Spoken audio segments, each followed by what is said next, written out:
Welcome to Doyle Spillane Real Estate. We've been at home on the Northern Beaches for the last 40 years. We're a boutique independent agency with a clear focus on achieving the best possible outcome for our clients every single time. Welcome to the very first episode of the DS Download. I'm Joe Emma and I've got Matt Morley here with me today. Matt? Yeah, thanks, Joe. This is a first for us. So we think giving people a bit of an insight on what's happening on the Northern Beaches in the real estate space, and some great guests we're going to have coming in. And our very first guest today, Joey, is none only than Mr. Stephen Doyle. He is one of the founding directors and the founding director of Doyle Spillane Real Estate. We've been here on the Northern Beaches for over 40 years now. So welcome, Steve. Stephen? Thank you, guys. Pleasure to be here. Great. So I think we'll just get a little bit of an insight to how Doyle Spillane started, and a little bit of your history before we start. Where did you grow up? Well, I grew up in Beacon Hill. Yes. And I went to Beacon Hill Primary School and then Beacon Hill High School. Did you grow up in Beacon Hill? Were you like born on the Northern Beaches at Manly Hospital? I was born in the house where my mum still lives. And that was, I'm 71 today. Yeah. And so, 73 years ago, mum and dad lived there. And then I was born and mum still lives there. So they're a real estate agent's nightmare. So growing up in Beacon Hill, going to the local primary school, did you play sports? What did you do as a young fella back then? Well, it was swimming club, Beacon Hill Youth Club, cricket, Yes. Freshie Swimming Club. Yeah. And then it was rugby with the Forest. Yes. And rugby league, bit of rugby league with Beacon Hill. Yes. Yeah, so it was very, very local. Very local, very community. And what high school did you end up going to? Beacon Hill High. Yeah, right. Yeah, which doesn't exist anymore. No, exactly. Yeah. Yeah, that vanished a few years ago now. And yeah, a lot of people still talk about it. They wish it was still there. Yeah, well, there's an honour board at Freshwater campus, and the kids saw it and took a photo. I said, "Oh, gee, Dad, we didn't know that. You didn't tell us that." Were you the school captain as well, or was it just a sports captain? I was the rugby captain, vice captain of the school. Yeah. Very good. And then what did you do when you left school? Was real estate something that was always on your mind? Or just eventually? No, I really didn't. I started doing surveying. I was a chainman and I was going to tech 4 nights a week in Sydney at Ultimo. Wow. And then basically I decided, I've always wanted to travel. And so when I was 22, Yeah. I left Australia and I went overland and did the hippie trail, which was quite an amazing experience. How long were you away for? 2 years. Oh, wow. Yeah. Yeah. So I came home and I was 24, didn't have a clue what I really wanted to do, except I didn't want to do surveying. I knew that. Right. And then Mum was talking to the lady next door, Jill Dutton. And this building and this real estate here, that where we are now, was Richard Dutton Real Estate. Wow. And Jill said, "Has Steve ever thought about real estate? You know, he can talk to people." And Mum said, "Oh, I'll mention it." Yeah. Jill said, "Look, there's a real estate office in DY, Never Leap Real Estate. He's looking for a salesman. And he's promised anyone around, if they can give him a good salesman, he'll give them a case of scotch." And so I went down there and I met Neville. And then I was amazed. He rang me back the next day and he said, "I'd like you to start tomorrow." And I said, "But I don't know anything about real estate." He said, "You'll be right." Anyway, I started, and for a week, every night I walked out of there thinking, this is crazy. I don't know what I'm doing. I don't know what a contract is. I don't get it. So, but then after 1 week, I took a lady out and I sold her a home unit. Wow. And then by the end of the next week, I had 4 sales on the board. Were they other agents' listings? Were they used to share the listings in the office? Not really, not then. The EAC hadn't started really then. And I couldn't believe it that I'd made these 4 sales after a couple of weeks, and no one else could believe it either. Looking at me with thinking, who is this guy? And I was thinking, geez, I don't know. But it was just something that I was able to do. And then the rest is history. Wow. No, So what happened after that? Were you there as a salesperson for several years? 6. 6 years? Yeah, 6 years I was at Neville Eats. And then 2 weeks before Emily was born, my eldest daughter, in 1983, Rex Horn, who worked with me at Neville Leats, Richard Dutton had approached him, and he came down here, and it became Dutton, Wheeler and Horn with another guy, Ross Wheeler. Yes. And then I'd work with Rex at Neville Leats. He was a very good salesman, and he said, "Steve, we'd like you to join us, and become a partner down here." It was a very hard decision because I really liked Neville. He'd been very good to me, but I thought, I'm a father now because Emily was born 2 weeks before, and I thought, anyway, so I did it and started up, and then the rest is history. Yeah. So it was Doyle, Wheeler and Horn, and then after not long, Rex Horn left and it became Doyle, Wheeler, Spillane. Yeah. Then a few years later, Ross Wheeler left and it became Doyle Spillane. Then Peter came in, Peter Spillane, who was your business partner for probably 30 odd years. So I met Peter at Tech, Yeah. and we used to, copy each other's notes or help each other get through. And so it was a lot of fun sometimes. But I met Peter, and Peter had started in Collaroy at a real estate agency called S.J. Martin. Yeah. And he came over from New Zealand with his family, and he started giving out.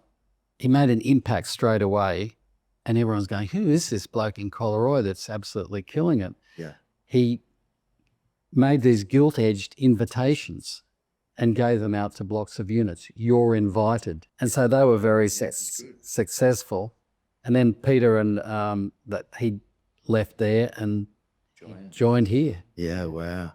And then he, of course, started, Mr. Units, which was very successful. And then we went into project marketing.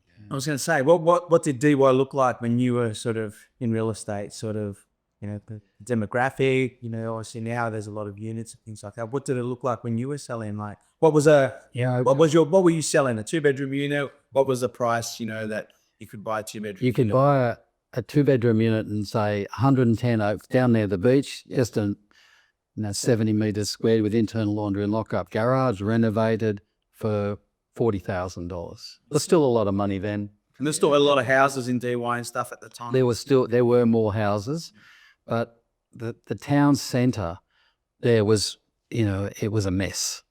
And now you go and see that it's improving all the time. And the DY beach was nothing like it is now. It was quite, it was run down, and there wasn't much there. And now you go down there and I marvel at how wonderful it is. So DY's certainly come a long way in my time. Absolutely. And I grew up just up the road, so I love DY. And back then, was real estate high intensity? Were you working long hours? Were you still managing to do some sports and do some socializing, or was it all work in that early days? Real estate then was 6 days a week. Yeah. Friday was my day off. Yes. Before I went overseas, I was playing, rugby for Manly. Yes. And then when I came back, Yeah.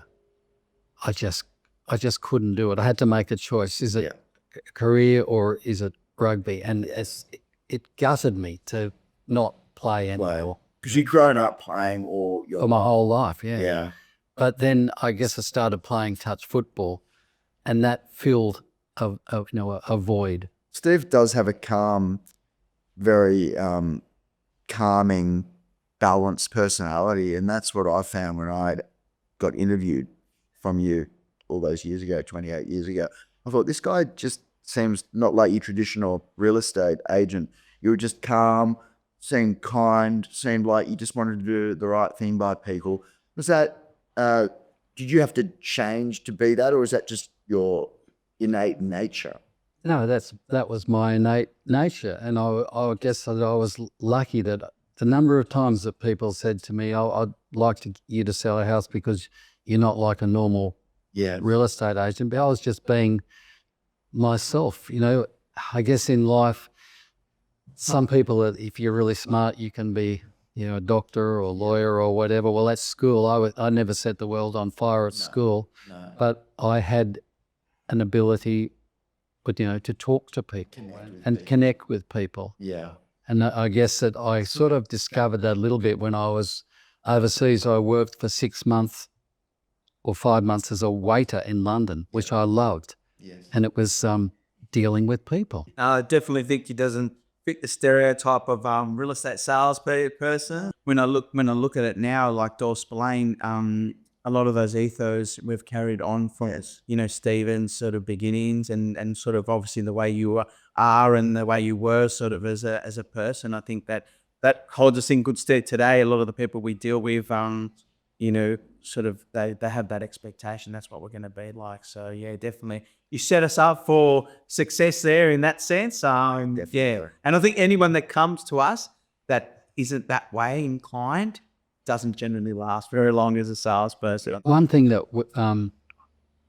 we always were so proud to be independent. People, every different agency, franchise group approached Peter and I over the years. And we said, look, thank you, but we're really happy just being ourselves. Yes. And that was because you didn't have to give away 10%, but we were great listers and we had so much market share anyway. But that took us to being more involved with the community. Yes. So we're still sponsoring, Collaroy Surf Club, Collaroy Rugby, Warringah Rugby, Yes. local schools and local Narrowena Hawks and lots of different community-based things. We used to have that. We started with the board down the bottom, the TV. Yes. And we would have, we'd put on there, if you have a community announcement, ring us up. And we used to get so many phone calls and people would say, can you put up about we're having fete or whatever, school fetes, registration of sporting events or whatever. That was such a really good thing to do. And we were the first people to do it. And we had to go through so much trouble to get that because we had to get permission from the council, and then people objected because it was too close to the lights and so on. But then we got it through, and it was a really put us on the board. So as being part of the community, which you guys have all carried on so well, and that's really, I feel so proud when I see that still go past and see that.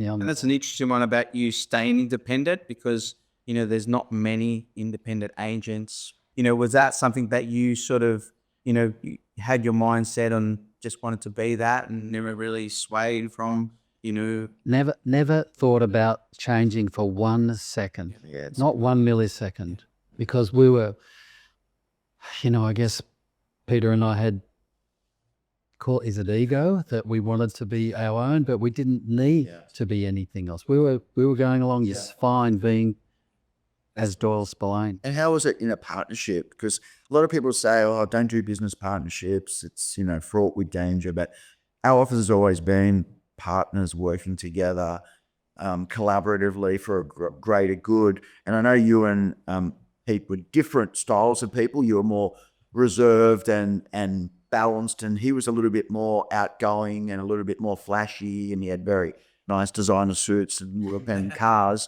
where you drove the basic car and didn't overstate who you were. How was that partnership? Well, I think that's one of the reasons our partnership worked so well is because we were completely different. I was more business oriented as well, and he was very creative guy. He used to come up with these wonderful ideas. You look back on them and we were breaking new ground a lot of the time. Yeah. But the other thing about partnership is that we would have a good time. Yes. Whether it be having the odd game of golf or on Friday afternoons, we used to set up the microphones and have singing with Peter's brother Steve and Katrina and these people, and everyone used to come in and it was like a big party going on down there on Friday evenings. Well, that's what I was going to say. Back then, agents worked in well together, sort of, you knew... We knew everyone because of the EAC, because you used to go out on caravans together. We used to have golfing days where we all played golf together, and he made lifelong friends. Interesting, isn't it? Just a little bit different now. Everyone sticks to their own lane now. A lot of the agents stay within and they don't collaborate or do that these days. Was that always the case, or did that then change as you got deeper into the career? Did that change? Because now we don't really have those connections as much as what you did. Well, back then, remember that it was multiple listing service. Yes. There were conjunctions. Just have to ring up and ask someone for a conjunction because you'd keep your buyer and try and show them everything. Well, those days are gone there. Yeah. So that's right. So if there was a house for sale, basically 9 times out of 10, anyone could sell that house for sale. Yes. That's the way it works. So now that's quite very different. That doesn't happen now. And that happen. Yeah. So what happens now for people that don't know, most of the sellers out there, they choose an agent that they're comfortable with, and they commit to that agent 100%, and the agent then commits back to that client 100% with a sole focus of getting the best price for the client. Whereas back then it was more everyone had the opportunity to sell that well. Well, I think what was really good then was like you really got to know your buyer because you were taking them and you were showing them 6, 8, 10, whatever number of properties that you had. And they would come to the office, they'd jump in your car and you'd drive them around and you got to know so many people. I was going to say, when was the last time you had someone in your... That doesn't happen anymore. Most people come to open for inspection or they choose to meet you because they're running off somewhere else in between appointments or kids' engagements and things like that. For them to come to the office and walk in and sit down with us, it would be very rare. Doesn't happen very often. It's funny when you start to drill down, so much has changed, so... And if that's a massive one, I reckon. Like just people come into our office and, like you said, you get in your car and you show them 10 properties now. So you had to be very well organised because you had your list of properties. You had to have the different keys. You had to ring the people and say, "Oh, can I come?" Make the appointments. It was like full on. As real estate, you asked earlier about the intensity. It was still incredibly intense. If you're not tense and working really hard in real estate, well, something's wrong. It's that kind of business. I wanted to go back to that. You said 6 days, so you work Sundays? Yes. Every Sunday? Yeah, we worked Sundays, and that went on for probably 8 years. Yeah. But then there was a meeting amongst the real estate agents. We got a bunch of us together, and we said, look, we need to have a family day, and so everyone agreed to close Sundays. Yeah. Did you find the competition that you had through your sporting career help with your competitiveness in real estate? And definitely. As to why you became extremely successful? Yeah, you have to have the killer instinct or the will to win. Yeah. And you never left a stone unturned and tried your very best to get the listing, and then you tried your very best and hardest to get this property sold. Yeah. And I guess by living in the area and playing sport in the area and lots of different sports, I knew lots of different people had lots of different walks of life. And as I started to get a name for being successful in real estate, those people, they come to you. No, well, I was going to say, and just to take you back a little bit, because what I found really weird was when you said the caravan. So what they would do, so the agents would all meet on, I think it was a Tuesday morning at 8:30, and on Monday afternoon they'd get a list of the new listings that were online through all the agents, and I'd meet at the first property, and then how many agents would be there? Like, It'll be 50. There could be 50. 50 agents? It was like a massive... So it was a group inspection where you all inspected the other agents' listings so that when you got a buyer that walked in your door, you could sell them the ones that you'd listed, you could sell them the ones that the competing agents had listed, and you could stick with that buyer until you found the right. That's right. And you had a list that everyone was given the list because there was an order, and there could be 10 properties, there could be 12 on that morning, could be more. And so you would write down, we would all, like our team, Doyle Spillane, we would all get in the car and write what we thought, and then we might discuss it. And then at the end, the convener would hand out the list price. But what I found was funny is that sometimes we'd go up to the forest area, but not knowing all the streets, you generally try, follow each other around to the next house. So sometimes some of these forest agents would sort of knew that we didn't know where we were going, so they would take us to the wrong spot and didn't leave us. But I just found that so interesting when I started. It was like 50 people would go through one house, and it'd take approximately 1 minute for 50 people to get in and out of this house. And you see sometimes the vendors were home and they'd just be looking at all these people going back and forth. But that always amazed me how that operated, like how it was put together and how it worked so well, and all the agents would meet and that's probably how we got to know each other and saw each other, once or twice a week. Absolutely. There was a lot of interaction. Some marriages made. No, that's good. Well, we've covered a bit of territory today. So when did you start at Doyle Spillane? What year were you? I always remember because my eldest Madison was born, and she turned 1 on the day that I started here. Yeah. So she was born in 98, so 99, yeah. Yeah, the way I started. Yeah, I started in 97, so I've been here 2 years before. Yeah. And when I started, it was a well-established team. So you and Pete had been here for already 15, maybe? Yeah.